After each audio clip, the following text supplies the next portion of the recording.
പ്രിയമുള്ള നർത്തകി കലാസ്നേഹികളെ, നാട്ടുകാരെ, അഭ്യുദയകാംക്ഷികളെ, പൂരക്കളി കലാ അസോസിയേഷന്റെ ആഭിമുഖ്യത്തിൽ കണ്ണൂർ കാസർഗോഡ് ജില്ലയിലെ ഏതാണ്ട് 9 മേഖലയിൽ നടക്കുന്ന പരിപാടിയുടെ ഭാഗമായിട്ടാണ് കാഞ്ഞങ്ങാട് പൂരക്കളി കലാ അസോസിയേഷൻ ഇങ്ങനൊരു പൂരക്കളി ബർത്ത്ഡേ മഹോത്സവം ഇവിടെ സംഘടിപ്പിച്ചു. 2 പണിക്കന്മാരും ശാസ്ത്രാർത്ഥ ചർച്ചയാണ് നടക്കുന്നത്. അവർ ഉന്നയിക്കുന്ന വാദങ്ങളും പ്രതിവാദങ്ങളും ഒക്കെ കൊണ്ട് മറുത്തുകളി വളരെ സമ്പന്നമാണ് നമ്മുടെ വടക്കൻ കേരളത്തിൽ. ഇവിടെ മറുത്തുകളി അവതരിപ്പിക്കുന്നതിന് വേണ്ടി അസോസിയേഷന്റെ ക്ഷണമനുസരിച്ച് ഇവിടെ എത്തിയിട്ടുള്ളത് എന്റെ വലതുഭാഗത്ത് നിൽക്കുന്നത് ഡോക്ടർ CK നാരായണ പണിക്കർ.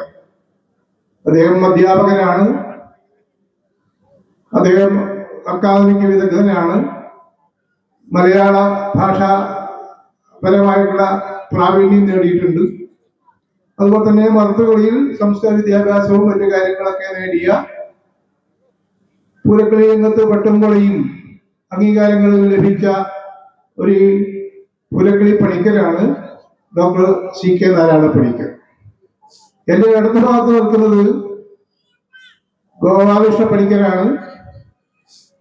അദ്ദേഹം ഇതുപോലെ തന്നെ ഈ രംഗത്ത് ഏതാണ്ട് 10-45ഓളം വർഷം മറുത്തുകളി രംഗം കീഴടക്കി ഒരുപാട് ആസ്വാദക വൃന്ദത്തെ, മറുത്തുകളി ആസ്വാദകരെ സൃഷ്ടിച്ചിട്ടുള്ള ഒരു പണിക്കരാണ്. അദ്ദേഹത്തിന് ഇതുപോലെ തന്നെ പട്ടുംകൊളയും വീരസംഘരെയൊക്കെ ഈ രംഗത്തെ കഴിവുകളെ മാനിച്ചിട്ട് സമ്പാദിച്ചിട്ടുണ്ട്. അതുപോലെ തന്നെ ഈ രംഗത്തിന്റെ നമ്മുടെ പൂരക്കളി കലാ അസോസിയേഷന്റെ ഒരു സംസ്ഥാന സെക്രട്ടറി കൂടിയാണ് അദ്ദേഹം. അതുപോലെ 2 പണിക്കന്മാരാണ് നമ്മുടെ നാട്ടുകാരായ 2 പണിക്കന്മാരാണ് നമ്മുടെ മുമ്പിൽ നിൽക്കുന്നത്. 2 പണ്ഡിതന്മാരെയും മറുത്തുകളി അവതരിപ്പിക്കുന്നതിന് വേണ്ടി സഹർഷം സ്വാഗതം ചെയ്യാൻ നിങ്ങളെയൊക്കെ അനുവാദത്തോടെ ആദരവോടെ 2 പണിക്കന്മാരും നല്ല രീതിയിൽ മറുത്തുകളി കഴിക്കണം. നല്ലൊരു മറുത്തുകളി ഞങ്ങൾ പ്രതീക്ഷിക്കുന്നു. അതുകൊണ്ട് 2 പ്രഗത്ഭരായ പണ്ഡിതന്മാരുടെ ഒരു ശാസ്ത്രാർത്ഥ ചർച്ച, ഒരു സാഹിത്യ സംവാദം ഈ സായാഹ്നത്തിൽ, ഈ സന്ധ്യയിൽ നാം പ്രതീക്ഷിക്കുന്നു. 2 പണിക്കന്മാരെയും ഒരിക്കൽ കൂടി സ്വാഗതം ചെയ്യുന്നു. ആദ്യമായിട്ട് നിങ്ങൾ പദ്യങ്ങൾ അവതരിപ്പിക്കുന്നതാരാണ് നിങ്ങൾ തമ്മിൽ നിശ്ചയിക്കുക, എന്നിട്ട് ആരംഭിക്കുക.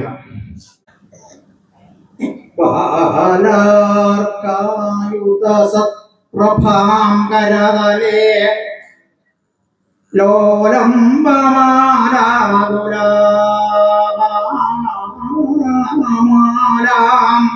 സന്ധതീ മനോഹരതനും മന്ദസ്മിതോദ്യന്മുഖീം മന്ദം മന്ദമപേയുഷീം വരയിതും ശംഭും ജഗന്മോഹിനീം വന്ദേ ദേവമുനീന്ദ്രവന്ദിതപദാ ഇഷ്ടാർത്ഥതാം പാർവതീം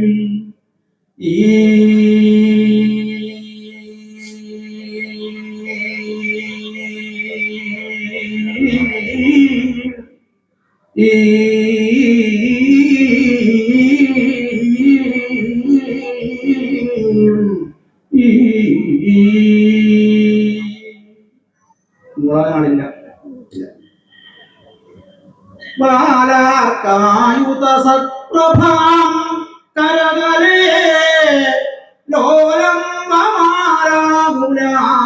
മാലാം സന്ധതീം മനോഹരതനും മന്ദസ്മിതോദ്യന്മുഖീം മന്ദം മന്ദം ഉപേയുഷീം വരയിതും ശംഭും ജഗന്മോഹിനീം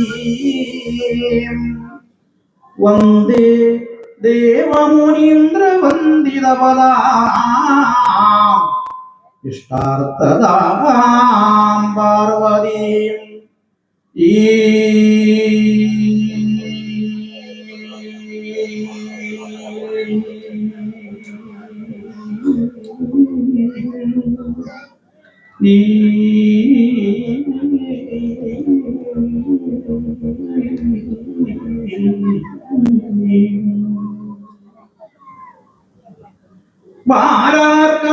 ബാലാർക്കായുധസപ്രഭാം കരതലേ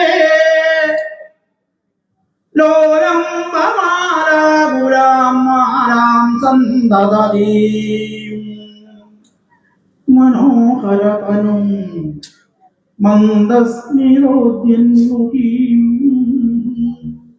മന്ദം മന്ദം ശംഭും വരയിതും ഉപേയുഷീം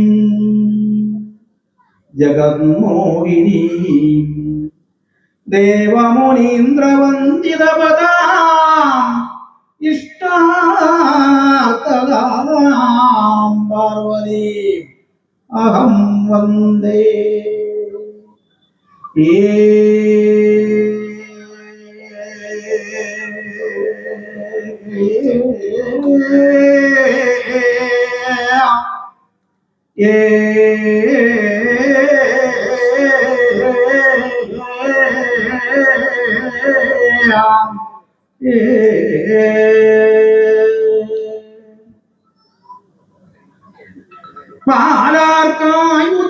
പാലാർക്കായുധസപ്രഭയായി കരതലത്തിങ്കൽ ലോലംബമാരാകുലയായിരിക്കും മാലയെ സന്തതിയായി മനോഹരതനുവായി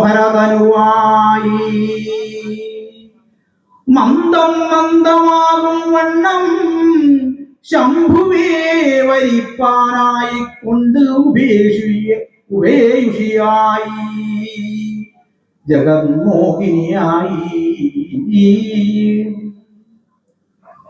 സുരപൂജിത ദേവമുനീന്ദ്രവന്ദിതപദയായി ഇഷ്ടാർത്ഥതയായിരിക്കുന്ന പാർവതിയെ ഞാൻ വന്ദിക്കുന്നു.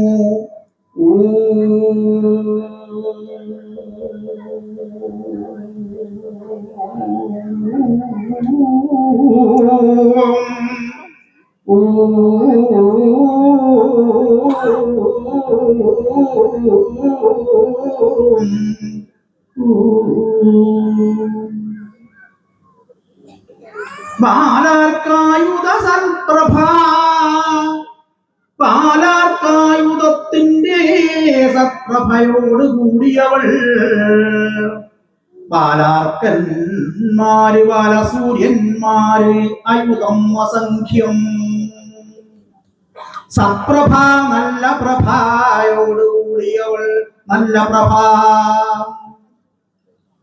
കരതലം കൈത്തലം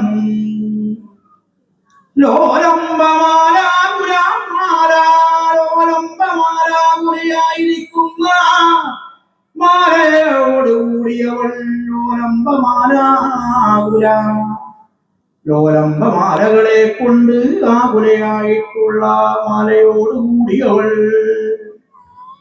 ലോലംബമാലകൾ വണ്ടിൻ സമൂഹം ആകുലാപരവശമാലാമല്യം സന്ധതി സമ്യക്കാവും വണ്ണം ധരിച്ചവൾ സമ്യക്ക് വഴി പോലെ ധരിക്ക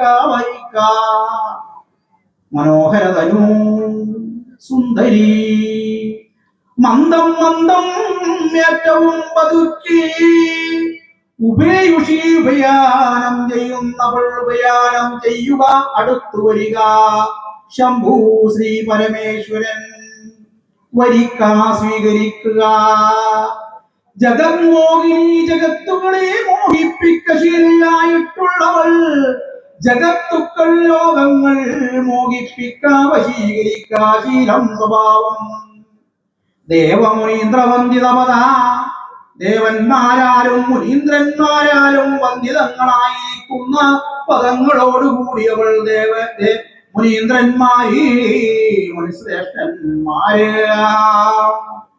വന്ദിതങ്ങൾ വന്ദിക്കപ്പെടുക സ്തുതിക്കുക പദം പാദം ഇഷ്ടാർത്ഥത്തെ ദാനം ചെയ്യുന്നവൾ ഇഷ്ടാർത്ഥം ഇച്ഛാർത്ഥം ദാനം ചെയ്യാതെ നൽകുക പാർവതി ശ്രീ പാർവതി സ്തുതിക്കുക ആ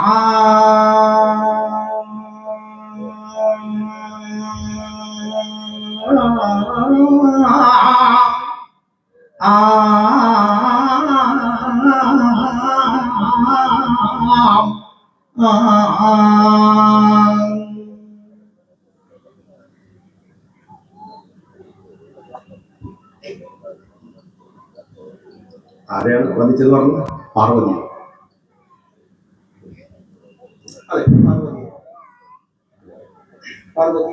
അധ്യക്ഷൻ മംഗളാചരണമാണ് പറഞ്ഞത്. മംഗളാചരണത്തിന് ചില സംവിധാന മുറകളൊക്കെ ഉണ്ട്. ഞാൻ മനസ്സിലാക്കിയത് അങ്ങനെയാണ്. ഇപ്പൊ നിങ്ങൾ പുതിയ സ്ത്രീശാക്തീകരണത്തിന്റെ ഭാഗമായിട്ടാണോ പാർവതിയെ ചൊല്ലിയത്? നിങ്ങൾ എന്ത് അടിസ്ഥാനത്തിലാണ് പാർവതിയെ ഇവിടെ ചൊല്ലിയത്? ഇവിടെ ഈ ഒരു മംഗളാചരണത്തിൽ അവതരിപ്പിക്കാൻ ഉണ്ടായ കാരണം എന്താണ്? അല്ലെ അതിന്റെ അടിസ്ഥാനം എന്താണ്? വറുത്തുകളിയില് ഒരു ഒട്ടനവധി പ്രകരണങ്ങൾ. വറുത്തുകളിയില് അഭിവാദനം മുതൽ ആനന്ദരാഗം വരെയുള്ള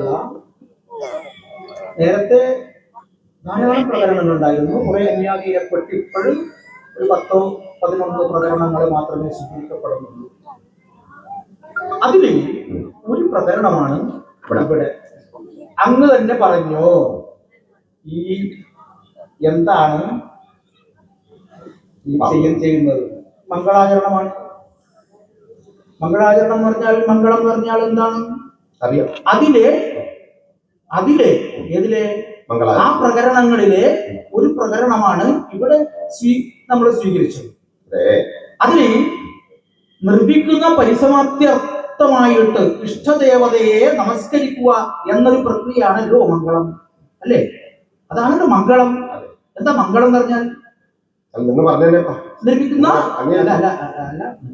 നിർമ്മിക്കുന്ന പരിസമാപ്ത്യമാണ്. അപ്പൊ അതുകൊണ്ട് വിഘ്നമില്ലാതെ പരിസമാപ്തിക്ക് വേണ്ടി, തടസ്സമില്ലാത്ത പരിസമാപ്തിക്ക് വേണ്ടി ഇഷ്ടദേവതയെ നമസ്കരിക്കുക. അപ്പൊ അതില് എന്റെ ഇഷ്ടദേവതയാണ് പാർവതി. എന്റെ ഇഷ്ടദേവതയായ പാർവതിയെ ഞാൻ വന്ദിക്കുന്നു. എനിക്ക് പാർവതി ഇഷ്ടമാണ്. അതുകൊണ്ട് ശക്തി എന്ന് പറയുന്ന ഒരു പ്രകരണമാണ് സ്വാഭാവികമായി സ്വീകരിക്കുന്നത്. അങ്ങനെ തന്നെ ആവണമെന്നില്ല. അപ്പൊ അതുകൊണ്ട് ഞാൻ പാർവതിയെ, ഇത് മംഗളാചരണത്തിൽ എന്റെ ഇഷ്ടദേവതയായതുകൊണ്ട് ഞാൻ പാർവതിയെ സ്വീകരിച്ചു. പാർവതി എന്റെ ഇഷ്ടദേവതയാണ്. ഇവിടെ സന്ദർഭം ഒരു കല്യാണ സ്വയംവര സന്ദർഭമാണ്, അല്ലെ? അങ്ങനെയല്ലേ? നിങ്ങൾ തീരുമാനിച്ചതാ. ഓ, അല്ല, എനിക്ക് കേട്ടപ്പോ അങ്ങനെ തോന്നിയത്. പാർവതി ശംഭുവെ വരിക്കാൻ വേണ്ടി പോയപ്പോൾ അങ്ങനെയാ നിങ്ങള് പരിഭാഷയിൽ നിന്ന് മനസ്സിലായി. അപ്പോ ഇത് ആരാണ്? അങ്ങേപ്പുറത്ത് ശംഭു ആണ്, ഇങ്ങേപ്പുറത്ത് പാർവതി. ഈ പഴയ കാലത്ത് ഒരു വിവാഹം നടക്കുന്ന പ്രായം കന്യാദാനമാണ്. ഇപ്പൊ പാർവതിയുടെ പ്രായം. നിങ്ങളിപ്പോ അങ്ങനെ എടുത്തു ചാടി പുറപ്പെട്ട് ഒന്നിക്കലും ആ പദ്യത്തിന്റെ ആശയത്തെ, അല്ലെങ്കിൽ അതിന്റെ എന്താണ് അതിന്റെ ഒരു ഇപ്പൊ ഇവിടെ എന്താണ് പ്രസക്തി, അതിന്റെ സന്ദർഭം, സാഹചര്യം, ആശയം, ഇതൊക്കെ മനസ്സിലാക്കിക്കൊണ്ടല്ലേ നമ്മൾ അതിനപ്പുറത്തേക്ക് അത് പറയേണ്ടത്. അല്ലെ? എനിക്ക് ഒരു വക മനസ്സിലായി. ആസ്വാദകർ കൂടിയിട്ട് എന്റെ ആശയം ഒന്ന് പറഞ്ഞു. എന്നിട്ട് ഞാൻ എന്റെ അതെ, അങ്ങ് പറഞ്ഞതുപോലെ ഇത് വിവാഹ സന്ദർഭം തന്നെയാണ്. ശ്രീ പരമേശ്വരനെ വരിക്കാനായിക്കൊണ്ട് പാർവതി വരണമാര്യവും കയ്യിലെടുത്തുകൊണ്ട് പോകുന്ന ഒരു സന്ദർഭമാണ്. ആ സന്ദർഭത്തെയാണ് ഇവിടെ അതിന്റെ വിശേഷണങ്ങൾ പിന്നെ ഒരുപാടുണ്ട്. അപ്പൊ അങ്ങനെയുള്ള ഒരു പാർവതിയെ ഞാൻ അതായത് ബാലാർക്കന്മാരുടെ അനേക സൂര്യന്മാരുടെ അനേക സൂര്യന്മാരുടെ ശോഭ കൊണ്ട് തിളങ്ങുന്ന ദേവിയാണ്. അപ്പോ സൽപ്രഭയായി കരതലത്തിങ്കൽ ദേവിയുടെ കയ്യിൽ എന്തുണ്ട്? മാലയുണ്ട്. എന്ത് മാല? വരണമാല. ആ മാല്യം എങ്ങനെയാണോ വരന്റെ കഴുത്തിലേക്ക് ധരിക്കേണ്ടത് ആ രീതിയിൽ തന്നെ പിടിച്ചു നിൽക്കുകയാണ്. അപ്പോഴ് ഈ വരണമാല്യത്തിൽ വണ്ടുകൾ വന്ന് ലോലംബമാലകൾ വണ്ടിൻ കൂട്ടങ്ങൾ വന്നിങ്ങനെ ഈ വരണമാല്യങ്ങളിൽ ഇങ്ങനെ ഇരിക്കാൻ ശ്രമിക്കുകയാണ്. അപ്പോഴ് ഈ കയ്യിലുള്ള വരണമാല്യത്തിലേക്ക് വണ്ടുകൾ വന്ന് ഇരിക്കാൻ ശ്രമിക്കുമ്പോൾ അല്ലെങ്കിൽ അതിന് വട്ടം ചുറ്റുമ്പോൾ ഉണ്ടാവുന്ന ഒരു പിന്നെ എന്താ പറയണ്ടേ പ്രയാസം മാല ആകുല പരവശിയാണ്. അപ്പൊ ദേവി പരവശിയാണ്. അങ്ങനെ പരവശിയായിരിക്കുന്ന ഈ ദേവി ഈ മാലയും കൊടുത്തിട്ട് സുന്ദരിയാണ് ഇങ്ങനെ പോകുന്ന ഒരവസ്ഥാ വിശേഷത്തെയാണ് ചുരുക്കി കണ്ടതിനകത്ത്. ബാക്കിയുള്ള വിശേഷണങ്ങൾ ഉണ്ട് ഒരുപാട്. പിന്നെ ഈ കവിതയുടെ അല്ലെങ്കിൽ ഈ പദ്യത്തിന്റെ ആശയം അതൊരു സ്വയംവര സന്ദർഭമാണ്. ശിവൻ നമുക്കറിയാം, വരൻ ശിവനാണ്.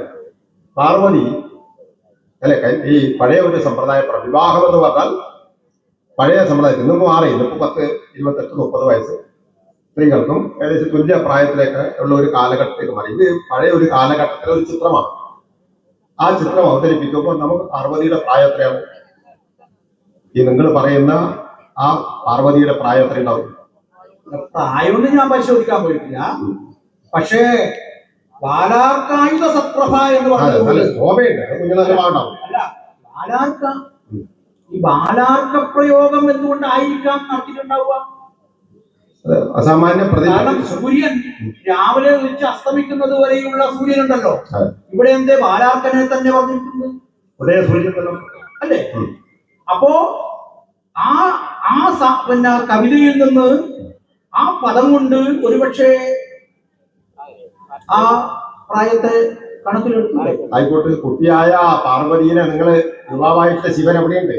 അങ്ങനെ എന്തുകൊണ്ടാണ് ഒരു കുട്ടിയെ നിങ്ങൾ വന്ദിച്ചു എന്നുള്ളതാണ്. അതിനെന്താ അടിസ്ഥാനം? പ്രമാണം ഉണ്ടെങ്കിൽ ഈ സാന്ദർഭികമായിട്ട് നിങ്ങൾക്ക് സദസ്സിനെ എന്നെ ബോധ്യപ്പെടുത്താൻ പറ്റുമെങ്കിൽ അത് പറയണം. ഞാൻ പറഞ്ഞല്ലോ, എന്റെ ഇഷ്ടദേവത വന്ദനമാണ്. പാർവതി എന്റെ ഇഷ്ടദേവതയാണ്. ശക്തിയാണ് വിഷയം. ശക്തിക്കാസ് പ്രഭുത്വാദി ബലാ ദുർഗാദി ദേവത എന്ന് പ്രമാണമുണ്ട്. ഈ പിന്നെ ശക്തി എന്ന് പറഞ്ഞാൽ ദുർഗാദി ദേവതകളെ ഒക്കെയാണ് പറയുന്നത്. ശക്തി വന്ദനയാണ് ഇപ്പൊ ഞാൻ നടത്തിയത്. അതൊരു പ്രകരണമാണ്. മർത്തുകളിലെ ആ ഒരു പ്രകരണമാണ് അത്. അതൊന്നും നടത്തിയതേ ഉള്ളൂ.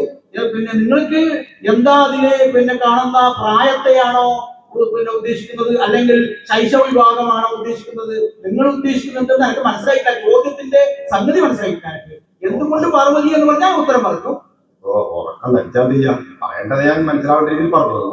മനസ്സിലാവുന്നില്ല എന്ന് പറഞ്ഞാൽ നിങ്ങൾ സ്വാഭാവികമായും മർത്തുകളിക്ക് ഒരു രീതിയുണ്ട്. അത് നിങ്ങൾ തന്നെ പറഞ്ഞല്ലോ. ആ രീതി പറഞ്ഞാൽ ഒരാൾ ചൊല്ലിക്കഴിഞ്ഞാൽ സ്വാഭാവികമായി ആ പദ്യത്തിന്റെ ആ പദ്യമായിട്ട് ബന്ധപ്പെട്ടിട്ട് സ്വാഭാവികമായ പിന്നെ സന്ദർഭങ്ങളുണ്ട്. ഞാൻ പറഞ്ഞല്ലോ, ഈ ദേവി ഇപ്പോഴ് ആ അതിമനോഹരമായ ചിത്രമാണത്. അതിമനോഹരം, ഇത്ര സുന്ദരമായ ഒരു ചിത്രം ഒരു കാവ്യശില്പത്തെ അവതരിപ്പിച്ചു. ആ കാവ്യശില്പത്തിന്റെ സൗന്ദര്യം, കാവ്യ ഭംഗി, ചമത്കാര ഭംഗി, അതിന്റെ ഒരു ഡിക്ഷൻ ഉണ്ടല്ലോ, എത്ര മനോഹരമാണ്. അതൊക്കെ വെച്ചിട്ട് നിങ്ങൾ പിന്നെ പാർവതി പ്രായത്തിലേക്ക് എന്തിനാ പോകുന്നത്? ഈ ഇവിടെ എന്തെല്ലാം സന്ദർഭങ്ങൾ അവിടെ വേറെയുണ്ട്. എനിക്ക് പാർവതിയുടെ പ്രായം അറിയില്ല. ഇവിടെ ഞാൻ ഉദ്ദേശിക്കുന്നത് എന്താ അറിയോ? എനിക്ക് പാർവതിയുടെ പ്രായം അറിയില്ല. ഞാൻ ഇത് വാരാക്കായുധ സത്പ്രഭ എന്ന് ആ ശബ്ദത്തിൽ നിന്ന് ഞാൻ ധരിക്കുന്നത് അതെന്റെ സ്വാതന്ത്ര്യമാണ്, അതെന്റെ സ്വാതന്ത്ര്യമാണ്. പക്ഷേ സ്വാതന്ത്ര്യമാവാം, നിങ്ങളുടെ സ്വാതന്ത്ര്യത്തിന് അതിന്റെ അടിസ്ഥാനമാണ്. അതിന്റെ അടിസ്ഥാനത്തിലാണ് നിങ്ങൾ പാർവതിയെ കുറിച്ചത്. അല്ലെങ്കിൽ അത് നിങ്ങൾ പറ്റുമെങ്കിൽ മനസ്സിലാക്കിയിട്ട് പറയാം. കൂടുതൽ സംസാരിച്ച് പറയുന്നത് വർത്തമാനം അത് സംസാരിക്കാനുള്ളതാണല്ലോ. ആവശ്യത്തിന് എന്താ എന്റെ പദ്യത്തില് അനൗചിത്യമുണ്ടോ? എന്താണ് ഔചിത്യം? അതായത് ഒരു കൊച്ചുകുട്ടിയെ അവിടെ സർവ്വസ്വീകാര്യനായ ശിവൻ അവിടെ ഉള്ളതിക്ക് നിങ്ങൾ ഒരു കൊച്ചുകുട്ടിയായ ഒരു കന്യകയാണ്. ആ കന്യകയെ വന്നിച്ചത് ഒരു നല്ല ഏർപ്പാടല്ല. ഞാൻ പറഞ്ഞു ഇവിടെ ഒരുപാട് ആളുണ്ട്. ഒരു ഒരു പ്രായം ചെറിയ ഒരാളെ മാത്രം കൊച്ചുകുട്ടിയിൽ ഞാൻ പറഞ്ഞില്ല, പറയണമെന്നില്ല. കൊച്ചുകുട്ടിയിൽ ഞാൻ പറഞ്ഞില്ല. ബാലാർക്കൻ എന്നുകൊണ്ട് ഞാൻ നിങ്ങൾ ചോദിച്ചുകൊണ്ടാ പറയുന്നത്. സ്വാഭാവികമായ ഒരു കല്യാണപ്രായം കന്യകയാണ്. ഞാൻ പറഞ്ഞ മനസ്സിലാവില്ല, കേൾക്കുന്നവർക്ക് മനസ്സിലാവില്ല. എന്താ എന്റെ പദ്യം വളരെ സുന്ദരമായ ഒരു ആഖ്യാനമാണ്. ആ ആഖ്യാനത്തിനകത്ത് ഈ മനുഷ്യ ജീവിതത്തിലെ ഏറ്റവും മനോഹരമായ, ഏറ്റവും നിർണായകമായ, ഏറ്റവും മധുരകരമായ, ഏറ്റവും ശ്രേഷ്ഠമായ സന്ദർഭമാണല്ലോ വിവാഹം. ആ വിവാഹത്തിന് ഈ മാലയെടുത്ത് പോകുന്ന ഒരു സന്ദർഭത്തെ, ആ ഒരു ചിത്രത്തെ ഇഷ്ടസുന്ദരമായി അവതരിപ്പിക്കാൻ ഉണ്ടായപ്പോൾ ഞാൻ ശൈശവം എന്ന് പറഞ്ഞില്ല. പക്ഷെ ഞാൻ പറഞ്ഞതുകൊണ്ടല്ല, നിങ്ങൾ ചോദിച്ചതുകൊണ്ട് അങ്ങനെ ഒരു പക്ഷേ ധ്വനിപ്പിക്കാം. കാവ്യത്തിന്റെ സൗന്ദര്യമല്ലേ. നിങ്ങളെന്താ ഞാനിപ്പോ നിങ്ങൾ ഇവിടെ ഒരു അനൗചിത്യം ഒരു കൊച്ചുകുട്ടിയായ പെൺകുട്ടിയെ വന്നിക്കാൻ വല്ല ന്യായമോ അല്ല നിങ്ങൾക്ക് പ്രമാണമോ ഉണ്ടോ? അല്ല, ഞാൻ പറഞ്ഞത് നിങ്ങൾ സ്വീകാര്യമാണോ? അല്ല, ഞാൻ പറഞ്ഞ സ്വീകാര്യമാണ്. എന്താ പറയുക, ഞാൻ മംഗളാചരണമാണ് ഞാൻ നടത്തിയത്. പ്രമാണം ഒരു ഒട്ടുമില്ല. പ്രമാണം ഞാൻ പറഞ്ഞല്ലോ. എന്റെ ഇഷ്ടദേവതയാണ്, എന്റെ ഇഷ്ടദേവതയാണ്. മംഗളാചരണമാണ്. മംഗളമെന്ന് നിർമ്മിക്കുന്ന സമാപ്തിയാണ്.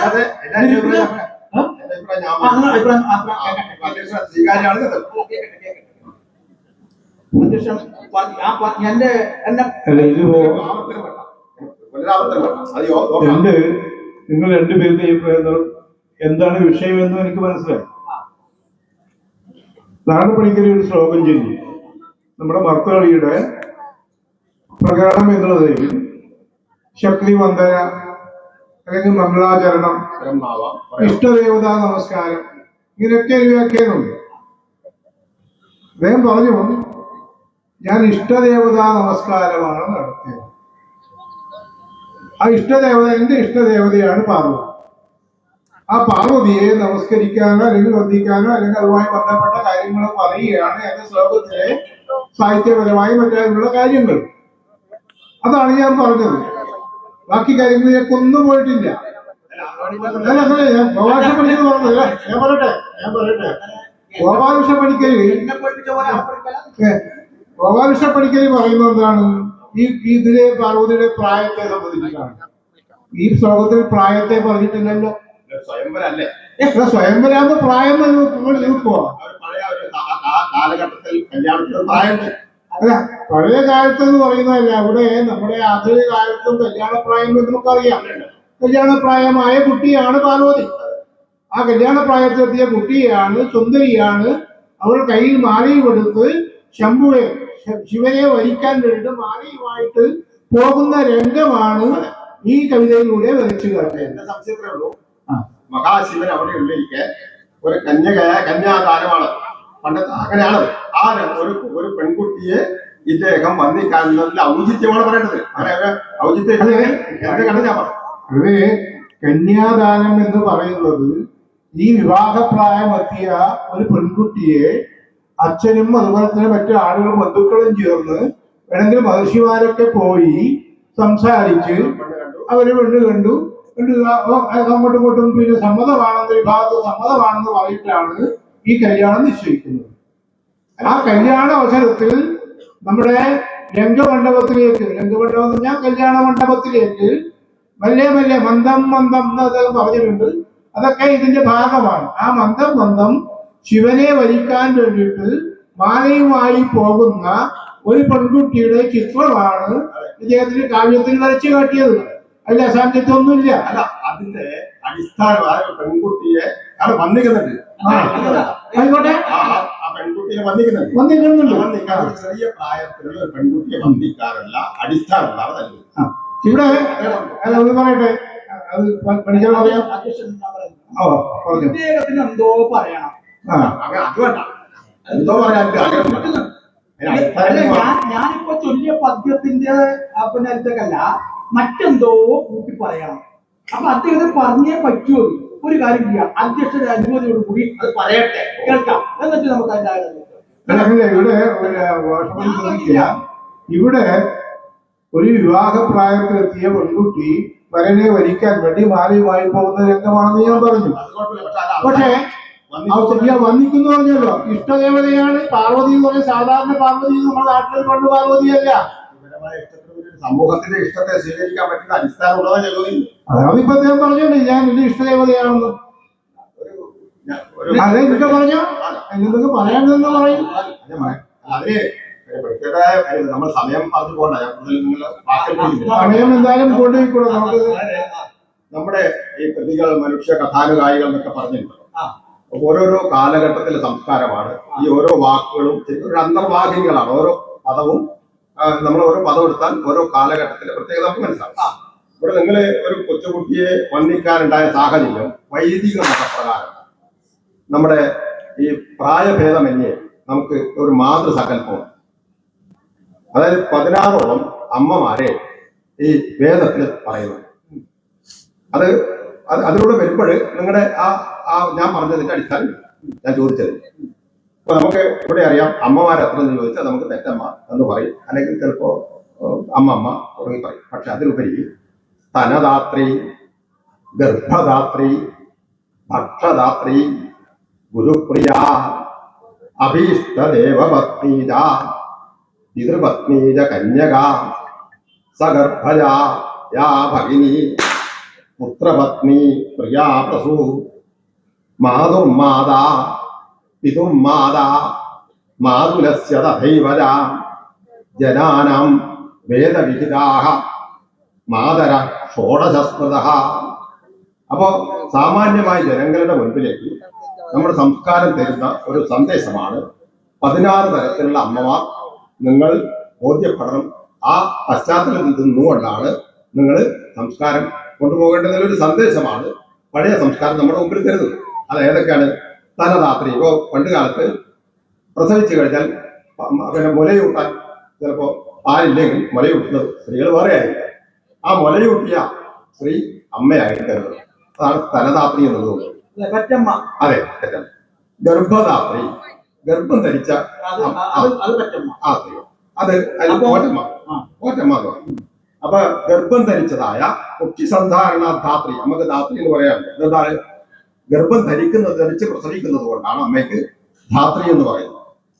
സ്തനദാത്രി, ഗർഭദാത്രി, ഭക്ഷദാത്രി, ഭക്ഷണം ഇപ്പൊ ഭക്ഷണം തരുന്നവരും നമുക്ക് സ്കൂളിലായാലും അല്ലെങ്കിൽ കുട്ടി പിന്നെ ബാലവാടിയിലായാലും നമ്മള് പിന്നെ ഒരു ഹോട്ടലിൽ നിന്നായാലും നമുക്ക് ഭക്ഷണം തരുന്നവരെ നമ്മളൊരു മാതൃ സവിശേഷമായ ആ വികാരത്തോടുകൂടെ കാണണം.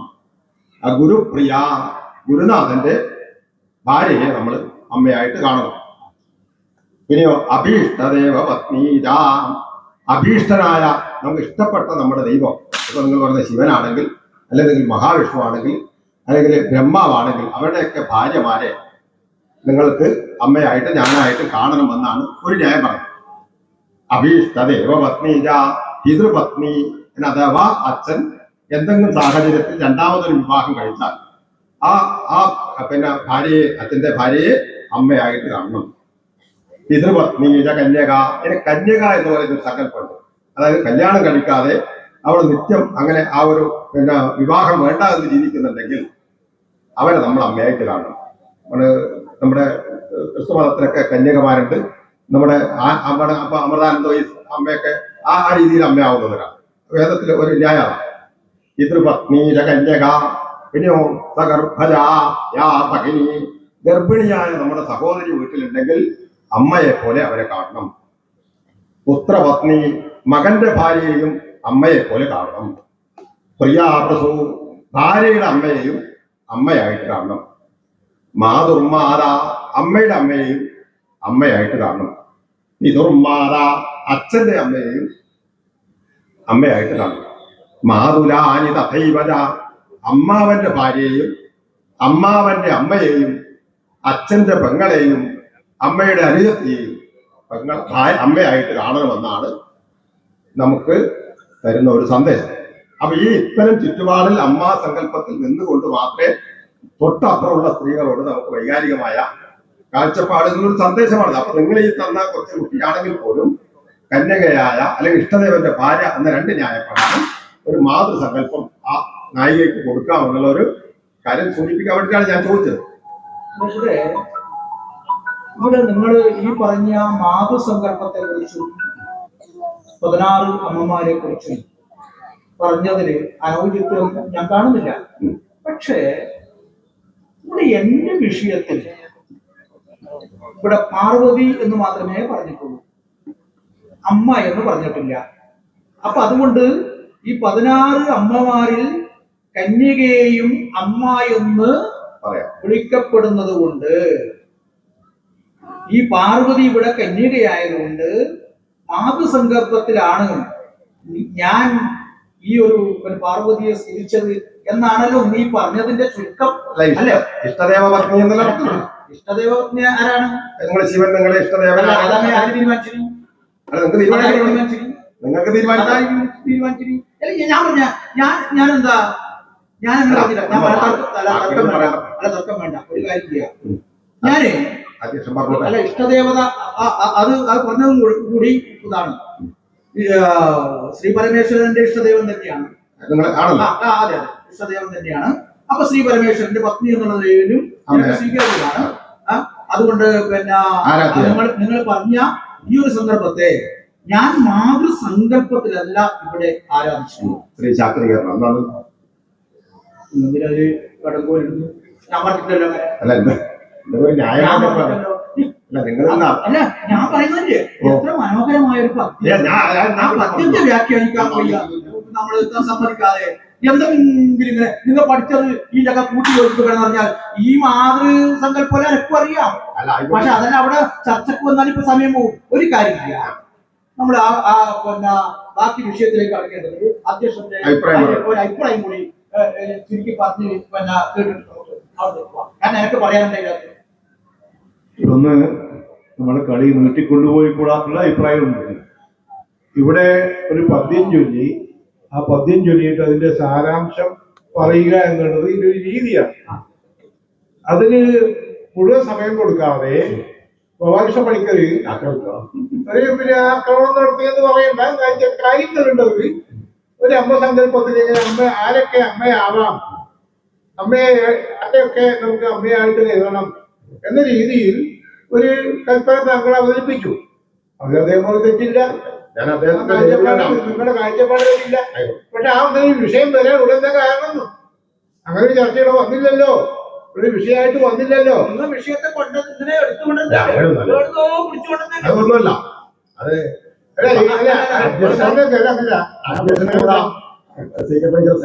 അതൊന്നുമില്ല, നമുക്കിങ്ങനെ ആരെയും സഹായിക്കേണ്ടതില്ല. നിങ്ങൾ എന്റെ അടുത്ത് അയാളെക്കാളും കൂടുതൽ ഉണ്ടാവില്ല. അപ്പൊ ആരും സഹായിക്കാറില്ല. അങ്ങനല്ല, അയാൾ അംഗീകരിച്ചു എന്നുള്ളത് പറഞ്ഞാൽ പറഞ്ഞ പല കാര്യങ്ങൾ അദ്ദേഹത്തിന് പഠിച്ചിട്ടുണ്ടാവുമായിരിക്കും, ശരിയാണെന്ന് പറഞ്ഞു. പക്ഷെ ഇവിടെ അദ്ദേഹത്തിന് ശ്ലോകം വിവരിച്ചു കഴിയുമ്പോൾ അതിന്റെ ചിത്രം നിങ്ങൾക്ക് വ്യക്തമാകുമായിരുന്നു. അതിനു മുമ്പേ എന്തിനു ഇടപെട്ടുന്ന അദ്ദേഹം ചോദിക്കുന്നത്, ശരിയല്ലേ? അതാണ് ചോദ്യം. അതാണ് എന്തിനാ അദ്ദേഹം കയ്യിൽ ഇടപെടുന്നത്? നിങ്ങൾ എന്താ പഠിച്ചു വന്നില്ല അവർക്ക് ഇപ്പൊ തന്നെ പറയണം എന്നൊരു വാശി നിങ്ങൾ പ്രകടിപ്പിക്കുന്നതാണ് അദ്ദേഹം പറയുന്നത്. പക്ഷെ ഇനിയിപ്പോ നിങ്ങൾ പറഞ്ഞ ചർച്ച വേണ്ട. ഇപ്പൊ നിങ്ങൾ 2 കാര്യങ്ങൾ ബോധ്യപ്പെട്ടു. അപ്പൊ അതുകൊണ്ട് ധാരാളം ആ ശ്ലോകത്തിന്റെ സാരാംശം പറഞ്ഞു കഴിക്കട്ടെ. പറഞ്ഞിട്ടുണ്ട്. അതുണ്ടെങ്കിൽ നിങ്ങൾ അല്ല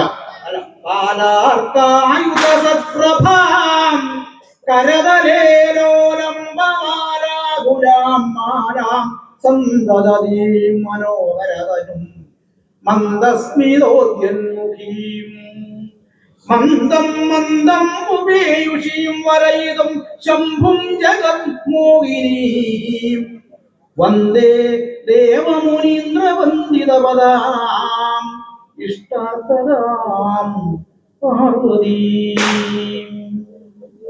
ദേവ മുനീന്ദ്ര വന്ദി, ദേവന്മാരും മുനീന്ദ്രന്മാരും പോലും ആ പാദങ്ങളിൽ നമസ്കരിക്കുകയാണ്. പിന്നെ എന്താ ഇടയ്ക്ക് നമസ്കരിച്ചുകൂടാത്തത്? അവിടെ തന്നെ ഉത്തരവുണ്ട്. ഒരു അൻപാക്കല.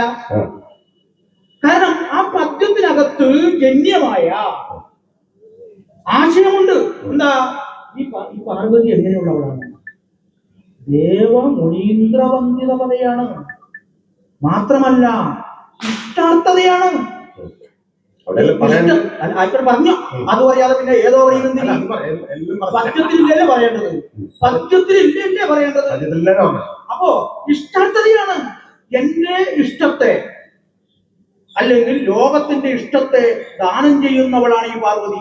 മാത്രമല്ല ദേവന്മാരും മുനീന്ദ്രന്മാരും വന്ന് ആ പാദത്തിൽ നമസ്കരിക്കുക. അങ്ങനെയുള്ള ദേവിയെയാണ് ഞാൻ സ്തുതിക്കുന്നത്. അതിനപ്പുറം വിശേഷം എന്തിനാണ് പിന്നെ നിങ്ങൾക്ക് പിന്നെ തേടിപ്പോകേണ്ടത്? ശരി, അല്ല അത് എന്തെങ്കിലും പറഞ്ഞോണ്ടിരിക്കല. നിങ്ങൾ അതിന്റെ ചോദിക്കും സമയം പോയി നിങ്ങൾ പഠിച്ചെന്നെല്ലാം പറയാൻ സ്ഥലമാണോ മറ്റുകളി? അങ്ങനെയുണ്ട്. നമ്മൾക്കൊരു വിഷയം ചൊല്ലിക്കഴിഞ്ഞാൽ ആ വിഷയത്തിൽ അധിഷ്ഠിതമായിട്ട് വിഷുവായിട്ട് ബന്ധപ്പെട്ടിട്ട് നിങ്ങൾ അതിൽ അനൗചിത്യമുണ്ടോ, അതിന് വൃത്തമുണ്ടോ, അതിൽ വൃത്തമുണ്ടോ, അതിന് പിന്നെ അലങ്കാരമുണ്ടോ, അതിന് സന്ധി, അതിന്റെ സന്ധി എന്താണ്, അതിന്റെ സമാസം എന്താണ്, അല്ലെങ്കിൽ നിങ്ങളുടെ വ്യാകരണം പടുവായതുകൊണ്ട് അതിന് ഒക്കെ ചോദിക്കാം. അതല്ലെങ്കിൽ ഇത് ചോദിക്കാതെ നിങ്ങൾ പെട്ടെന്ന് ഞാൻ എന്ത് ചോദിക്കണമെന്നില്ല, ഞാൻ തീരുമാനിക്കാം. പക്ഷേ അത് ഞാൻ അതിന്റെ വൃത്തത, ആ പദ്യത്തിന്റെ വൃത്തത പോയല്ലോ. ഞാനിപ്പോ അത് സാന്ദർഭികമായിട്ട് വൃത്തം പറഞ്ഞു പോയത് കൊണ്ടാണ് വൃത്തത്തെ എന്നാ വൃത്തത്തിലാക്കലാണ് നിങ്ങളെ പണി. എന്നെ വൃത്തത്തിലാക്കലാണ് നിങ്ങളെ പണി എന്ന് നമുക്കറിയാം. കാരണം ലോകമേ വൃത്തമാണല്ലോ. സർവതോ വൃത്ത. സർവതോ വൃത്ത. നമ്മളെ ജീവിതം തന്നെ വൃത്തം അല്ലേ? വൃത്തത്തിലേക്കാണ്. ഇങ്ങനെ ചംക്രമണമാണല്ലോ, ആ വൃത്തത്തിലേക്കാണ്. ഭൂമി തന്നെ വൃത്തത്തിലാണ്. അപ്പൊ പിന്നെ നമ്മളിപ്പോ വൃത്തത്തിലാണ്, നമ്മളെല്ലാവരും വൃത്തത്തിലാണ്. എന്താ അറിയേണ്ടത്? അതിന്റെ വൃത്തം എന്താ? വൃത്തം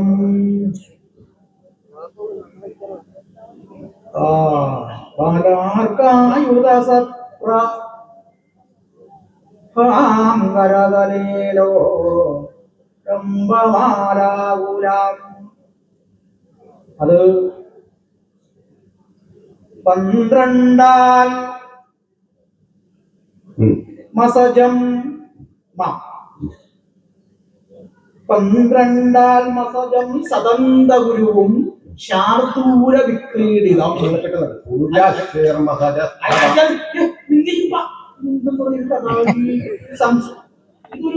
ഒരു സന്ദർഭമല്ലേ? അതിന്റെ വൃത്തമല്ലേ ചോദിച്ചത്? വൃത്തം ശാർദൂല വിക്രീഡിതമാണ്. വൃത്തം വൃത്തം ശാർദൂല വിക്രീഡിതമാണ്. എതിർപ്പുണ്ടോ? നിങ്ങൾക്ക് എതിർപ്പുണ്ടോ? അല്ല, നിങ്ങൾക്ക് എതിർപ്പുണ്ടോ? അത് പറയാം. വൃത്തമാണല്ലോ ചോദിച്ചത്. വൃത്തം ശാർദൂല വിക്രീഡിതം. ലക്ഷണം എന്താ? 12 മസജം സദന്ത ഗുരുവും ശാർദൂല വിക്രീഡിതം. ഇനി അത് തിരിക്കണോ? തിരിക്കണോ? തിരിക്കാതെ തന്നെ പറയാം. ഇപ്പൊ തിരിക്കാതെ നിങ്ങൾക്ക് എങ്ങനെ? അതുകൊണ്ടാ ഇപ്പോ സംസ്കൃത വൃത്തം തിരിക്കുമ്പോ അതിന്റെ ലക്ഷണങ്ങൾ ചൊല്ലുമ്പോൾ നമുക്ക് പെട്ടെന്ന് ഇപ്പൊ നിങ്ങൾ അങ്ങനെ നിങ്ങൾ പിടിച്ചെന്നാണ് എനിക്ക് തോന്നിയത്. ഇപ്പോ നിങ്ങൾ ഇപ്പൊ 12 മസജമായാലും സൂര്യാശ്വർ മസജസ്തതാ സമരവ ശാർദൂല വിക്രം എന്ന് ചൊല്ലിയാലും ആ പദ്യം ചൊല്ലുന്നതേ കൊണ്ടുവരും. പക്ഷേ മലയാളം അങ്ങനെ കിട്ടൂല. അപ്പോ മലയാള വൃത്തങ്ങളും സംസ്കൃത വൃത്തങ്ങളും തമ്മിലുള്ള ചില വ്യത്യാസമുണ്ട്. അത് നമുക്ക് ഈ സൂചിപ്പിച്ചെടുത്ത് നമുക്കത് മാറ്റി വെക്കാം. പിന്നീട് അങ്ങനെ വേണ്ട. ഇപ്പൊ നിങ്ങൾ എന്തിനാ വളച്ചൊടിക്കുന്നു? നിങ്ങൾ എന്തിനാ വളച്ചൊടിക്കുന്നു? ഇവിടെ വൃത്തം ചോദിച്ചു, പറഞ്ഞു. വൃത്തം ഞാൻ പറഞ്ഞു, ആ വൃത്ത ലക്ഷണം പറഞ്ഞു, ആ വൃത്തത്തിൽ അനൗചിത്യമുണ്ടോ എന്ന് ചോദിച്ചു, ഇല്ല എന്ന് പറഞ്ഞു. അതിന്റെ ശാർദൂലവൽക്കരണം തന്നെയാണ് ആ പദ്യത്തിന്റെ വൃത്തം. പിന്നെ നിങ്ങൾ മലയാള വൃത്തത്തിന്റെ പിന്നെ വ്യത്യാസം തമ്മിലുള്ള വ്യത്യാസം പറയും. അതെന്തിനാണ് ഇവിടെ? അതെന്തിനാണ് ഇവിടെ? അതങ്ങനെ ചോദ്യം വരുന്നത്. ഞാൻ പറയാം, ഒരു പദ്യം ചോദിക്കാം നിങ്ങൾക്ക് ഇപ്പോ ഇതുപോലെ നിങ്ങൾക്ക് മലയാള വൃത്തം എന്തിനാണ്? അല്ല, നിങ്ങളൊരു അധ്യാപകരുടെ അധ്യാപകനായതുകൊണ്ട് മലയാള വൃത്തം അധ്യാപകനാകുമ്പോ മലയാള വൃത്തവും എന്താണ് മലയാള വൃത്തവും സംസ്കൃത വൃത്തവും തമ്മിൽ വ്യത്യാസം. ഇവിടെ വിഷയം ചോദിച്ചിട്ട് ഉത്തരം പറഞ്ഞു കഴിഞ്ഞാൽ ആ ഉത്തരത്തിൽ നിന്ന് തന്നെ മാറിയിട്ട് മറ്റൊരു ചോദ്യം ബന്ധമില്ലാതെ കൊണ്ടുവരുന്നതിനാണ് എന്റെ ചോദ്യം. ഞാൻ ചോദിച്ചത് എന്റെ ബദ്ധത്തിലെ വൃത്തോളം ചോദിച്ചത്, ആ ബദ്ധത്തിലെ വൃത്തോളം ഞാൻ പറഞ്ഞത് അത് ശാസ്ത്രം വിൽക്കുന്നതല്ലേ? അത് ലക്ഷണം പറഞ്ഞ ശരിയല്ലേ? അത് മസജം സദന്ത ഗുരുവനല്ലേ? പിന്നെന്താ പിന്നെ അതിനപ്പുറത്തേക്ക് പിന്നെ മലയാള വൃത്തം കാരണം പുതിയ കാലഘട്ടത്തിൽ വൃത്തങ്ങൾ അത്ര പൊതുവെ ചർച്ച ചെയ്യപ്പെടുന്നതല്ല. ഇപ്പൊ കുട്ടികൾ പണ്ട് ഇപ്പൊ നിങ്ങൾ സ്കൂളിൽ പഠിക്കുന്നതാണ്. നിങ്ങൾ പഠിച്ചിട്ടില്ലേ? ഞാൻ പഠിച്ചില്ല. നിങ്ങൾ പഠിച്ചു, ഞാനും പഠിച്ചു. പുതിയ കുട്ടികൾ ഉണ്ടാവില്ല. പക്ഷേ പുതിയ മലയാള സാഹിത്യം തന്നെ ഇപ്പൊ സൂക്ഷിച്ചു പോകുന്ന ഒരു കാലഘട്ടമാണ്. ആ വൃത്തങ്ങളെ കുറിച്ചുള്ള ചർച്ചകളൊക്കെ ഇതുപോലുള്ള അപൂർവ വേദികളിലേ ഉണ്ടാവും. അത് പറയുമ്പോൾ നിങ്ങൾ അത്ര ശോഭിക്കൊന്നും ചെയ്യല്ല. നമ്മള് വിഷയങ്ങൾ തൂങ്ങി നിൽക്കുന്നത്. നിങ്ങൾ അടുത്ത വിഷയത്തിൽ ആ വിഷയം കഴിഞ്ഞു. അദ്ദേഹം നിങ്ങൾ വൃത്തം ചോദിച്ചു, അതേ വൃത്തം പറഞ്ഞു. പ്രശ്നമൊക്കെ ഏർപ്പെട്ടത് ചൂടാവുന്നതോ സംശയം. ഇനി ചൂടൊന്നുമില്ല. ചൂടാവാനുള്ള കാരണം നിങ്ങൾ ഉണ്ടാക്കിക്കൂടാ. എന്നാലും ചൂടാവാൻ പാടില്ല. അവര് നിങ്ങൾ കൊടുത്തേ നിങ്ങൾ ഒരുമിച്ച് ഞാൻ അദ്ദേഹത്തോട് പറഞ്ഞിട്ടുണ്ട്. ചൂടാവാതെ പറയാം. എന്താ അറിയോ, നമ്മളൊരു പദ്യം ചൊല്ലിയതേ ഉള്ളൂ. ആ പദ്യം അരമണിക്കൂർ ആരാക്കിയത് നിങ്ങള് അല്ല, ആളെണീച്ചു പോകില്ലേ? ഒരാളെണീച്ചു പോയാലേ ശ്രോതാക്കളെ സംബന്ധിച്ചിടത്തോളം, ഒരു പ്രസംഗകരെ സംബന്ധിച്ചിടത്തോളം, ഒരു കലാകാരനെ സംബന്ധിച്ചിടത്തോളം ഏറ്റവും വലിയ പ്രശ്നം എന്താ അറിയോ? ആസ്വാദകന്റെ ശ്രോതാവിന്റെ മുഖമാണ്. ആ മുഖം ഒന്ന് പാടുകയോ എഴുന്നേറ്റൊരു കസേരന്ന് പോയാലോ നമ്മൾ ആലോചിക്കണം. സംഗതി പാളി. അപ്പം ഞാൻ പറയാം, ഞാൻ ഉദ്ദേശിച്ചത് അത് അടുത്ത നിങ്ങളെ രണ്ടാമത്തെ ഒരു വിശേഷമുണ്ട്. എനിക്കിപ്പോ അധ്യക്ഷന്റെ സഹായം വേണം. കാരണം പഠിക്കലടക്കം ചൂടായി പോകുന്ന തോന്നുന്നൊരു സംശയം. അപ്പൊ നിങ്ങൾ ചോദിക്കാനുള്ള അവസരമാണ്. നിങ്ങൾ പ്രതിയോഗിയാണ്. ലോലംബ മാലാകുല മാല എന്നുള്ളൊരു പ്രയോഗമുണ്ട്. അപ്പൊ വണ്ടും കൂട്ടം ഇങ്ങനെ വല്ലാണ്ട് വ്യാപനപ്പെടുത്തുന്ന ഒരു സന്ദർഭമാണ്. ഇപ്പോ ഞാനൊരു ഇഷ്ടംപോലെ കല്യാണം കണ്ടിട്ടുണ്ട്. അപ്പൊ ഏതെങ്കിലും പിന്നെ മാലയിൽ ഇങ്ങനെ വണ്ടൊന്നും വന്നിട്ട് ഇങ്ങനെ കുത്തിക്കൊണ്ട് ഇങ്ങനെ ഒരു പേടിപ്പിക്കുന്ന ഒരു അസ്വാരസ്യപ്പെടുന്ന ഞാൻ കണ്ടില്ല. അപ്പൊ ഇത് നിങ്ങൾ ഭയങ്കര സൗന്ദര്യം പറയാം. എന്തെന്താ ആ സൗന്ദര്യത്തിന്റെ അടിസ്ഥാനം എന്താ വിളിക്കണേ? ഒരു കല്യാണം കഴിക്കാൻ പോകുന്ന കുട്ടി മാലയെടുത്ത് പോകുമ്പോ വണ്ടുകൾ ഇങ്ങനെ പിന്നെ അതേ തന്നെ പറഞ്ഞ വഴിപാട്ട ആ ലോലംബ വണ്ടിൻ കൂട്ടങ്ങൾ ഇങ്ങനെ പരവശപ്പെടുത്തുന്നുണ്ട് പാർവതിയിലാണ്. അപ്പൊ ഇതെല്ലാം എന്തൊരു കൽപ്പനയാണ്. ശരി, അവിടെ അങ്ങനെ പറഞ്ഞോണ്ടാ പറയേണ്ടി വരും. ലോലംബമാലകളെ കൊണ്ട് ആകുലയായിട്ടുള്ളവൾ. അപ്പൊ നിങ്ങളുടെ ചോദ്യം എന്താ? കല്യാണ സമയത്ത് ഈ വരണമാല്യത്തിൽ വണ്ടുകൾ വന്ന് ഇരിക്കുന്നത്, അല്ലെങ്കിൽ വണ്ടുകൾ വന്ന് പിന്നെ ആ ബുദ്ധിമുട്ടാക്കുന്നത് അങ്ങനെ ഒരു സന്ദർഭം ഉള്ളവരാണ്. കാരണം പിന്നെ പുഷ്പം കൊണ്ടുണ്ടാക്കിയ മാലയല്ലേ കല്യാണ വരണമാല്യം. നമുക്കറിയാം ഈ വരണമാല്യത്തിന് വണ്ടുകളുണ്ടോ എന്നാണ് ചോദിക്കുന്നത്. പക്ഷെ വണ്ടുകളില്ല. അവരെങ്ങനെ വണ്ട് പറഞ്ഞത് നിങ്ങൾ നോക്കണം. ദേഷ്യം വരും. ദേഷ്യം വരുന്നല്ല, വണ്ടുണ്ടോ ചോദിച്ചു. വണ്ടില്ല. അവരെങ്ങനെ വണ്ട് പറഞ്ഞത്? എങ്ങനെയാണ് നമ്മള് ഒരു കവിതയെയും ഒരു മനുഷ്യരെ എങ്ങനെയൊക്കെ തെറ്റിദ്ധരിപ്പിച്ചിട്ടില്ല. ഞാൻ തെറ്റിദ്ധരിപ്പിച്ചിട്ടില്ല. ഞാൻ പറയുന്നത് നിങ്ങൾ കേൾക്കൂ. അതായത് ഇവിടെ വണ്ടുകൾ എന്ന് ഉദ്ദേശിക്കുന്നത് കാവ്യത്തെ അല്ലെങ്കിൽ കവിതയെ നമ്മളെങ്ങനെയാ അലങ്കാരം കൊണ്ടും ധ്വനി കൊണ്ടും കാവ്യത്തെ എങ്ങനെയുണ്ട് നമ്മുടെ ഇഷ്ടപ്രകാരം വ്യാഖ്യാനിക്കാൻ കഴിയില്ലല്ലോ. പക്ഷെ വ്യാഖ്യാനിക്കാം. കാരണം വ്യാഖ്യാനം ആരുടെ വായനക്കാരന്റെ സാധ്യതയാണ്. അവിടെ അലങ്കാരത്തെ കൊണ്ട് എടുക്കണം, ചിന്തിക്കണം. അങ്ങനെ വരുന്നത് എന്താ വരിക? അവിടെ എന്താ അലങ്കാരം വരിക? അവിടെ അലങ്കാരം എന്താ വരിക? അയോഗമല്ലേ? അയോഗത്തിങ്കലെ യോഗമാണ്. അയോഗത്തിങ്കലെ യോഗം. അയോഗം ഇവിടെ എന്താണ്? വണ്ടില്ല. പക്ഷേ വണ്ടില്ലെങ്കിലും വണ്ടുകളുണ്ട്. വണ്ടുകളാണ് ശ്രമിക്കുന്നത് ഇവിടെ. അത് മറ്റൊന്ന് നോക്കണേ. സംബന്ധാതിശയോക്തി എന്നാണ് ഞാൻ അലങ്കാരം. അതെ. സംബന്ധാതിശയോക്തിയാണ്. അയോഗത്തിങ്കലെ യോഗം സംബന്ധാതിശയോക്തി.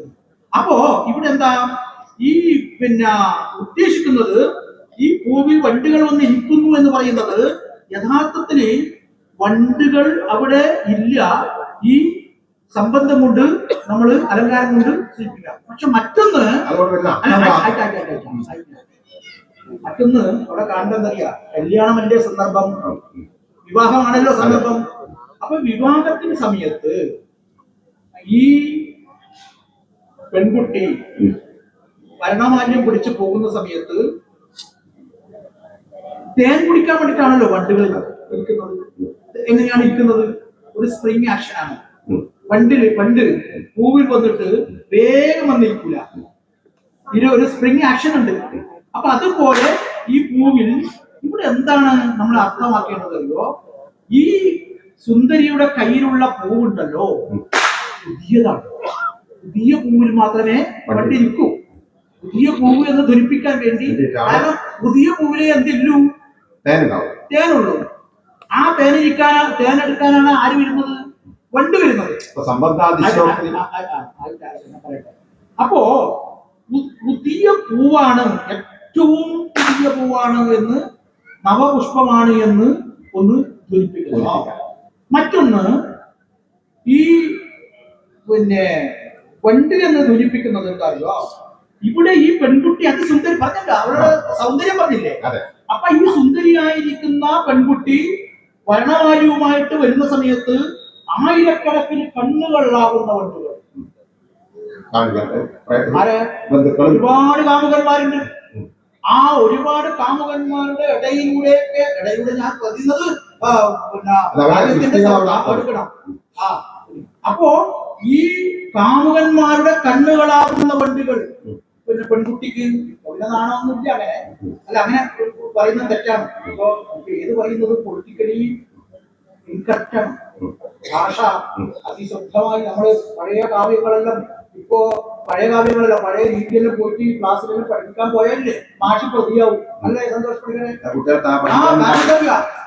സ്ത്രീയെ വർണ്ണിക്കുന്ന ചിലതല്ല എത്രയോ കാവ്യങ്ങള്, ചിത്രങ്ങള് ആ പോലെ പറഞ്ഞാലല്ലേ ബോഡി ഷേമിംഗ് ആവും.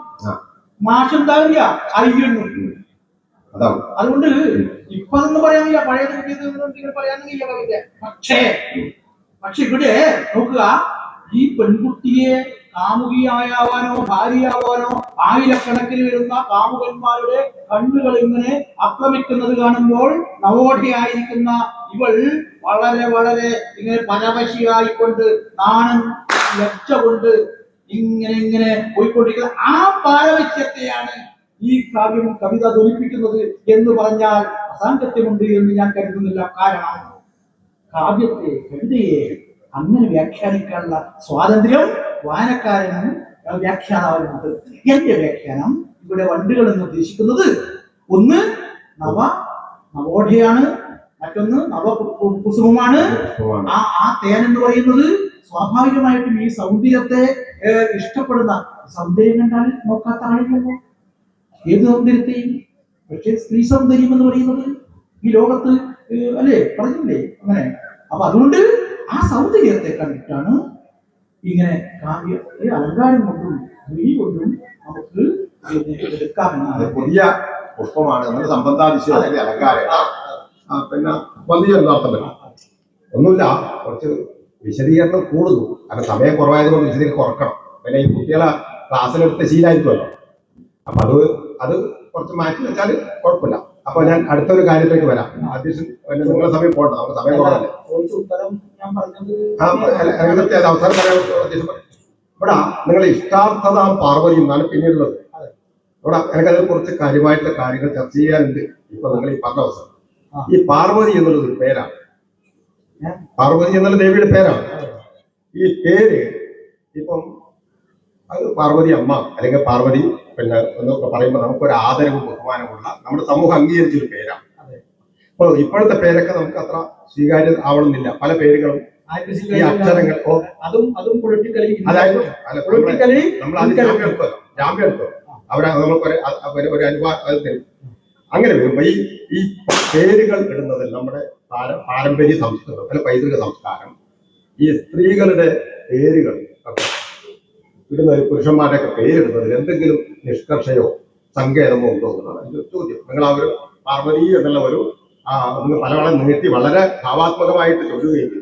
അപ്പൊ ആ ചൊല്ലിയതിലൂടെ നമുക്ക് എന്തെങ്കിലും സന്ദേശം ഉണ്ടോ, അതിലൂടെ എന്തെങ്കിലും ഒരു പഴയ സങ്കേതത്തെ കുറിച്ച് ജ്വലിപ്പിക്കാൻ തോന്നുന്നുണ്ടോ, നിങ്ങൾക്ക് അതിനെപ്പറ്റി നല്ല ഐഡിയ ഉണ്ടോ എന്നതാണ് ഇവിടെ പാർവതി എന്തായിട്ട് അർത്ഥം?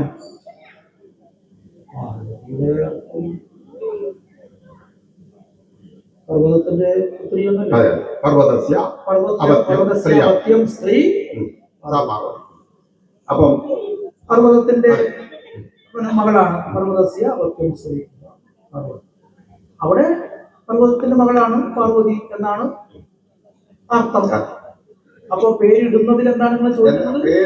പേരിടുന്നതിൽ ഇന്നിപ്പോ ഞാൻ പറഞ്ഞ അച്ഛന്റെ അമ്മയുടെ പേരും അല്ലെങ്കിൽ പലതരത്തിലുള്ള പേരുകളും നമുക്ക് ഇവിടെ പറയാൻ പറ്റില്ല. അത് പല പേരുകൾ ഉണ്ടാവും, അതുകൊണ്ട് പ്രശ്നമുണ്ട്. പക്ഷെ ഞാൻ ചോദിക്കുന്നു, നമ്മുടെ പേര് ഇപ്പൊ ഞാൻ 16 അമ്മമാരെ പറഞ്ഞതുപോലെ ഈ പേരിടുന്നതിൽ എന്തെങ്കിലും നിയാമകമുണ്ടോ?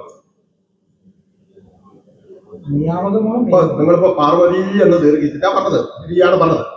പക്ഷെ നമ്മൾ പറയുമ്പോൾ പാർവതിനെ പറയും. ഇപ്പൊ പാർവതി ഉല്ലാസ് എന്ന് പറയുമ്പോ ഹ്രസ്വന്തമായിട്ടേ പറയും, ദീർഘമില്ല. ഇപ്പൊ മാധവി എന്നോ അല്ലെങ്കിൽ സീത എന്നൊക്കെ പറയും. സീതാന്ന് ഹ്രസ്വമായിട്ട് പറയും. നിങ്ങൾ മലയാള അധ്യാപകനാണ്, അതെ, എന്റെ സ്വഭാവം അറിയാം. അപ്പോ ഞാൻ എന്റേതായ ഒരു അറിയിപ്പ് ഞാൻ നിങ്ങളോട് പറയാം. സ്ത്രീണാം സുഖാദ്യമക്രൂരം വിസ്പഷ്ടാർത്ഥം മനോഹരം. സ്ത്രീകളുടെ പേര് സുഖകരമായിരിക്കും, നന്നായിട്ട് പാർവതി എന്നിട്ട് വളരെ പ്രയാസരഹിതമായി കൊല്ലാം. സ്ത്രീകളുടെ പേര് അറിയുമ്പോ ശ്രീരാമന്റെ അല്ല, സ്ത്രീകളുടെ പേര് സുഖകരമായിരിക്കണം എന്ന് പറയുമ്പോ പുരുഷന്മാർക്ക് പേര് വേണ്ടേ? അത് പറയണം. സ്ത്രീണാം സുഖാദ്യമ ക്രൂരം, വളരെ ക്രൂരമായ പേരുകളൊന്നും സ്ത്രീകൾക്ക് കൊടുക്കാൻ പാടില്ല. സ്ത്രീകൾക്ക് കൊടുക്കാൻ പഴയ സ്ത്രീകൾ എന്ന് പറഞ്ഞാല് സ്ത്രീകൾ വളരെ പുരുഷന്മാർക്ക് കൊടുക്കാവുക. അല്ല, എന്തിനാ ഞാൻ ചോദിക്കുന്നറിയാ? ചോദിക്കുന്ന നിങ്ങൾ നമ്മിങ്ങനെ പറഞ്ഞു പോകുമ്പോ പണ്ഡിതന്മാരും ഇവിടെ ഇരിക്കുന്നുണ്ട്. അത്രയേറെ പുറത്തുകളി പരിചയമില്ലാത്ത നമ്മുടെ വക്കീൽ സാറിനെ പോലുള്ള ആളുകൾ ഒരു പുറത്തുകളി കേട്ടിട്ടുണ്ട്. അദ്ദേഹം പണ്ഡിതനാണ്, പക്ഷെ ഭർത്തുകളി അങ്ങനെ നേരിട്ട് കണ്ട ഒരാളല്ല. ഇവർ ഈ പറഞ്ഞു പോകുമ്പോ സ്ത്രീകളുടെ പേര് പിന്നെ ക്രൂരമാവാൻ പാടില്ല അറിയുമ്പോ ഞാൻ അങ്ങനെ മനസ്സിലാവാൻ വേണ്ടി പുരുഷന്മാർക്ക് ക്രൂരമാവാൻ പാടില്ല. സംഹിത ആക്ട് പ്രകാരം, ഒരു സംഹിത നിയമപ്രകാരം ഇങ്ങനെയുണ്ട്. വിസ്പഷ്ട അർത്ഥം പെട്ടെന്ന് ബോധ്യപ്പെടണം. പേര് കേട്ടാ പാർവതി എന്ന് പറഞ്ഞ പർവ്വതപുത്രിയാണ്, സീത എന്ന് പറഞ്ഞ ജനകന്റെ മകളാണ്, ശ്രീരാമന്റെ ഭാര്യയാണ്. ആ ഒരു രീതിയിൽ ജനങ്ങൾക്ക് തോന്നും. പിന്നെ മനോഹരം കേൾക്കുമ്പോ തന്നെ ഒരു സൗന്ദര്യ പേര് പറഞ്ഞു. പിന്നെയോ വേറെ രണ്ടാമത് പിന്നെ മൂന്നാമത് പറയുന്നു ഹ്രസ്വം, ദീർഘാന്തമാണ്. സ്വരം ദീർഘത്തിൽ പറയണം. പാർവതി പാർവതി എന്ന് ദീർഘാന്തം ലക്ഷ്മി രജനി അല്ലെങ്കിൽ സീത. പക്ഷെ നമ്മളെ അത് സംസ്കൃതത്തിലാണ് കാര്യം പറയുന്നത്, മലയാളത്തിൽ പ്രയാസം പറയാം. അപ്പൊ അങ്ങനെ വരുന്ന ദീർഘവർണ്ണാന്തം ആചർവാദാതിദാനവത്. പേരുകളൊക്കെ മകളെ എന്ന് വിളിക്കുമ്പോൾ ഈ പെൺകുട്ടീനെ അല്ലെങ്കിൽ നമ്മളെ അപ്പുറത്തെ കുട്ടീനെ വിളിക്കുമ്പോൾ ഒരു ആശീർവാദ രൂപത്തിൽ ഒരു അനുഗ്രഹം ചൊല്ലുന്ന രീതിയിലുള്ള പേരായിരിക്കണമെന്ന് പഴയ കാലത്തിലേ ഉണ്ട്. ഇപ്പോ ഞാനൊരു ചെറിയ ഉദാഹരണം പറയും. മഹാഭാരതത്തിൽ നമ്മുടെ കണ്ണു മഹർഷി അങ്ങനെ പോലപ്പാ ഇവിടെ ഇവിടെ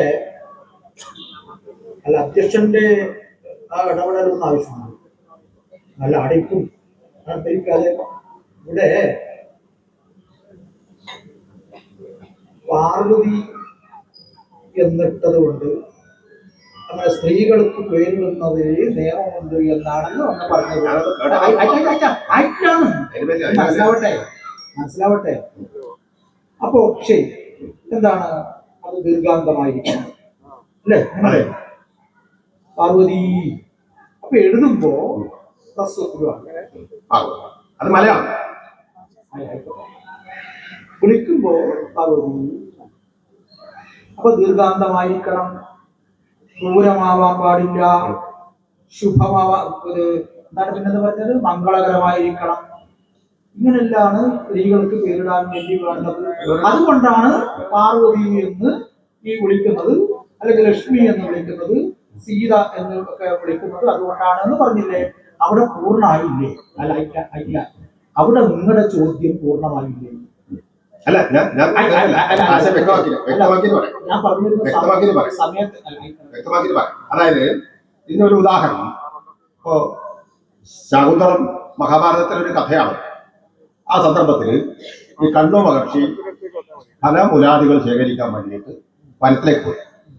സാധാരണ ഈ മഹർഷി വരുമ്പോൾ, വളർത്തച്ഛനായ കണ്ണു മഹർഷി വരുമ്പോൾ മകളായ ശകുന്തള സ്വീകരിക്കാൻ പോകും.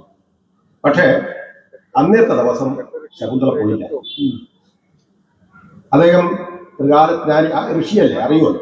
അപ്പൊ എന്തോ ചില അപകടങ്ങൾ പറ്റിയിട്ടുണ്ട് എന്ന് സ്വാമിക്ക് മനസ്സിലായി, ഋഷിക്ക് മനസ്സിലായി. അപ്പൊ കണ്ണു മഹർഷി പറഞ്ഞു, ത്വയാദ്യ ഭദ്രേ, അല്ലയോ മംഗളശീലേ മകളെ, നിന്നാൽ അനാദൃത്യമത്കൃതം, എന്തൊരു അനാദരവാണ് നീ കാണിച്ചത്. സാധാരണ അച്ഛൻ വരുമ്പോ അച്ഛനെ സ്വീകരിക്കാൻ പറഞ്ഞില്ല, സാധാരണ ഉണ്ടാവുന്ന നടപടിയാണ്. അതായത് കണ്ണു മഹർഷി ഫലമുലാദികൾ വരുന്ന സമയത്ത് തിരിച്ചു വരുമ്പോൾ ശകുന്തള ഇവിടെ സ്വീകരിക്കാനില്ല, പതിവാണ്. അപ്പോൾ മഹർഷി പറയുന്നു, മകളെ നീ അനാദരവാണ് കാണിച്ചത്. വിളിച്ച പേരെന്താ? ഭദ്രേ എന്നാണ്. പിന്നെയോ പുംസാസക സമായോഗോ, ഇവിടെ എന്താണ്? ഒരു പുരുഷനുമായിട്ടുള്ള സമായോഗം എന്നാണ്.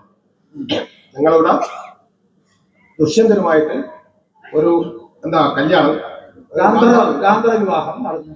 അതായത് ആശ്രമത്തിലേക്ക് ദുഷ്യന്തൻ വന്നു, അന്നേരം ശകുന്തളയെ കണ്ടു, എന്നിട്ട് അവള് ഗർഭവതിയായി, മോതിരം കൊടുത്തു, തിരിച്ചു. അതല്ലേ പറയുന്നവർക്ക്? ഞാൻ പറയട്ടെ, ഞാൻ പറയുമ്പോ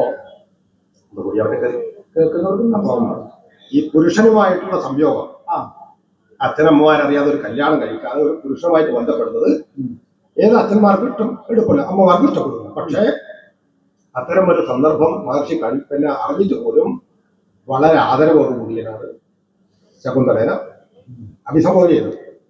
എന്താ പിന്നെ അദ്ദേഹം പറയുന്നു, പുംസാസക സമായോഗോ ധർമ്മോപഘാതക, അത് ധാർമ്മികമായ ഒരു കുറ്റമല്ല എന്ന് മകളെ ന്യായീകരിച്ചുകൊണ്ട് പറയുന്ന ഒരു അച്ഛനെയാണ് അവിടെ വ്യാസൻ കാണിക്കുന്നത്.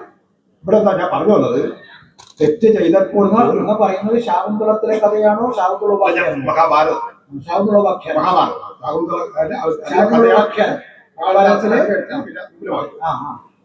അപ്പൊ അവിടെ ഈ ഒരു ഇപ്പൊ നമ്മള് 2 ദിവസം മുമ്പേ ഒരു സ്വത്ത് തർക്കത്തിന്റെ പേരിൽ ഒരു കുട്ടി മരിച്ചു, അവരെ അമ്മാവൻ മരിച്ചു. ചെറിയ കാര്യങ്ങൾക്ക് പോലും വളരെ വൈകാരികമായി പ്രതികരിക്കുന്ന ഒരു സമൂഹമായിട്ട് നമ്മൾ മാറി. പക്ഷെ നമ്മുടെ പഴയ സംസ്കാരം എന്താണ്? ഒരു തെറ്റ് പറ്റിയാൽ പോലും അതിനെ ശരിപ്പെടുത്തുന്ന ഒരു പൈതൃകമാണ് നമ്മുടേതെന്ന് ഇത്തരം പേര് വിളിയിലൂടെയും സ്ത്രീകളെ എങ്ങനെ അഭിസംബോധന ചെയ്യണം എന്നുള്ളതൊക്കെ നമ്മുടെ കൃതികളും ഈ സന്ദർഭങ്ങളൊക്കെ നമ്മളെ പഠിപ്പിക്കുന്നത് സ്ത്രീകളെ വളരെ പിന്നെന്താ തെറ്റ് പറ്റിയാൽ പോലും പുഷ്പേണാവിന പുഷ്പം കൊണ്ട് പോലും നല്ല അടിക്കാൻ പാടില്ല എന്ന് പറയുന്ന ഒരു നിയമസംഹിത ഉള്ളതാണ് നമ്മുടെ പഴയ പിന്നെ സംസ്കാരം. അപ്പൊ അത് സൂചിപ്പിക്കാൻ വേണ്ടി ഞാൻ